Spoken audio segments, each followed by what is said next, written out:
Davis shows the dying moments of the Roman Empire, making way for the marauding Saxons.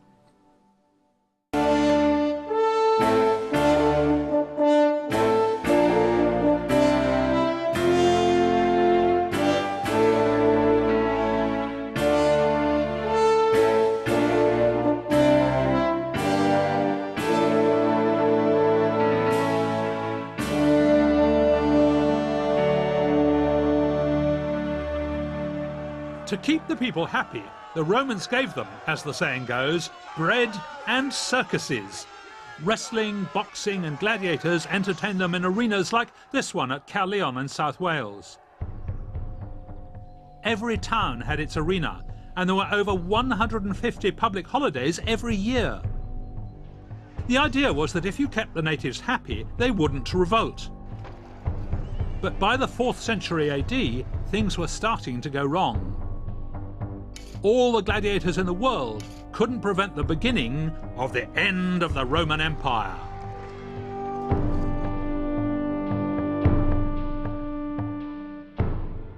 The trouble began in the 3rd century AD because the Roman Empire had grown too vast and was getting attacked from the outside. Troops had to be withdrawn from Britain to help defend it elsewhere, which left Britain vulnerable to a new foe, the Saxons. The Saxons came in boats like these, lots of oars, and look, a flat bottom, no keel, so they could sneak up the rivers and estuaries and attack far inland where there were no defences. The Roman response was to construct the first ever consolidated defence network, a chain of forts around Britain's southeast corner. The chain stretched from East Anglia to the Solent, and because of the chief enemy, they became known as the Saxon shore forts. Just across the water from Portsmouth, this is one of the best preserved of the Saxon shore forts, at Porchester. This would have provided a safe anchorage for the Roman fleet, a base for the troops, and a wonderful lookout post to watch for invaders. Of course, it would have looked very different in Roman times. For a start, the church wouldn't have been there.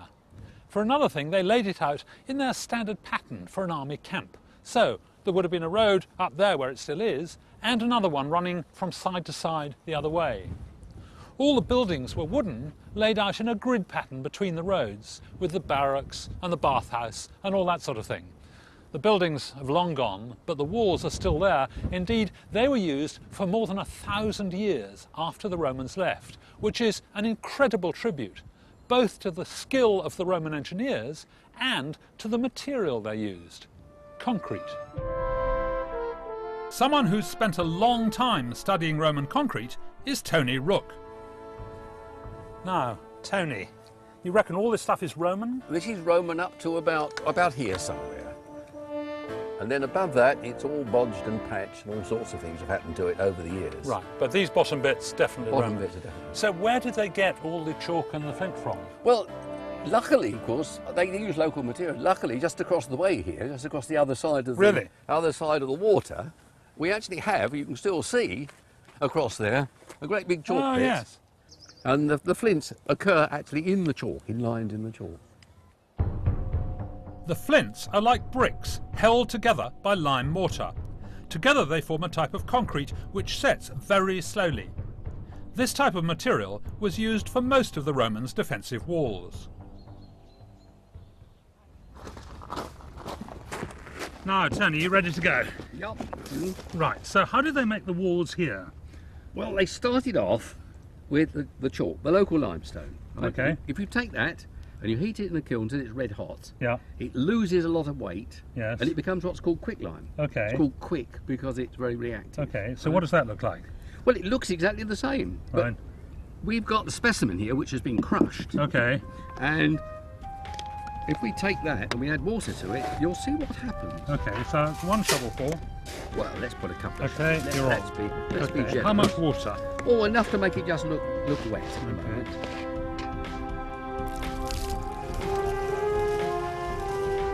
It's now boiling. You see that? Look. Yes. It's actually boiling. There's steam coming off it.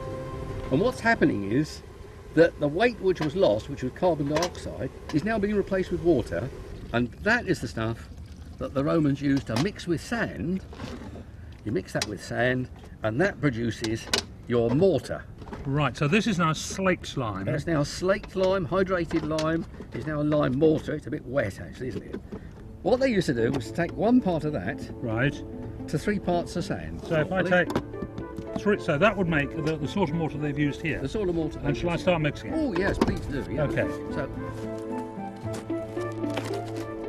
Lime mortar was widely used with flint or other rocks, but the Romans came up with another ingredient that turned it into quick-setting concrete.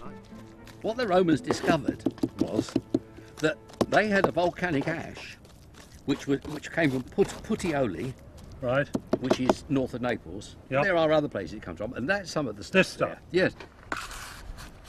Then you get a mixture which will set all by itself, and it'll even set underwater. In fact, water is a vital part of the chemical reaction which turns this into a solid. So we're going to fill this mould you've made. Yeah, we haven't got enough there to fill it up, but No, but we do can it start. for a start. There you are. And then we can make a triumphal arch. We hope. Yeah. So, by adding volcanic ash, the Romans had hit upon the secret of fast-setting concrete, which, like its modern equivalent, also sets underwater.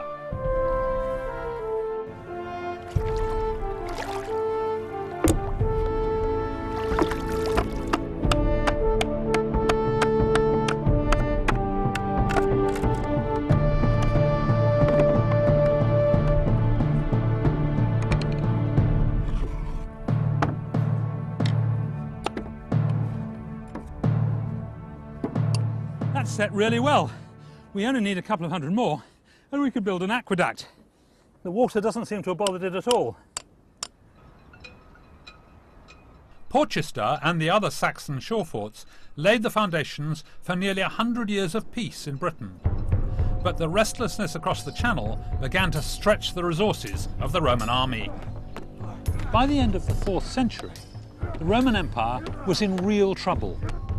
All around the frontiers, their enemies were attacking them viciously. And the real trouble was the Romans failed to innovate. And as a result, they were being outmaneuvered all over the place. In the end, the empire simply got too big.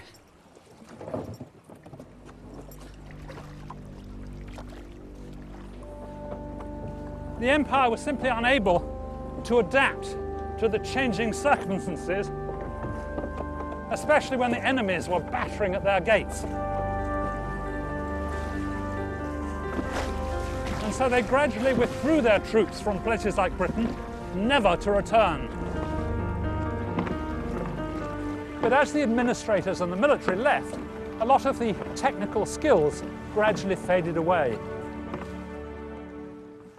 However, the bleakness of the Dark Ages that followed couldn't obliterate all the achievements of the Romans in Britain. You know, we've still got rectangular houses, concrete, a road network, hamburgers, 3-course meals, flushing lavatories.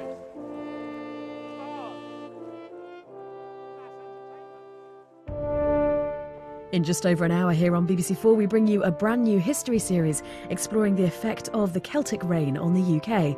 Dan Snow uncovers how the Irish saved Britain from a cultural wilderness. Tonight at 9. It's a cold night beneath the street light. There's a man whose pants are too tight. Oh no, his pants are too tight. My pants are too tight. The brilliant new series from Flight of the Conchords, tomorrow at 10:30 on BBC4. Hold your tongue and let me love. Everything was supposed to be elevated harmony, fairy queens and lovelorn shepherds. John Donne would have none of that. Simon Sharma's John Donne, Tuesday at 9 on BBC Two.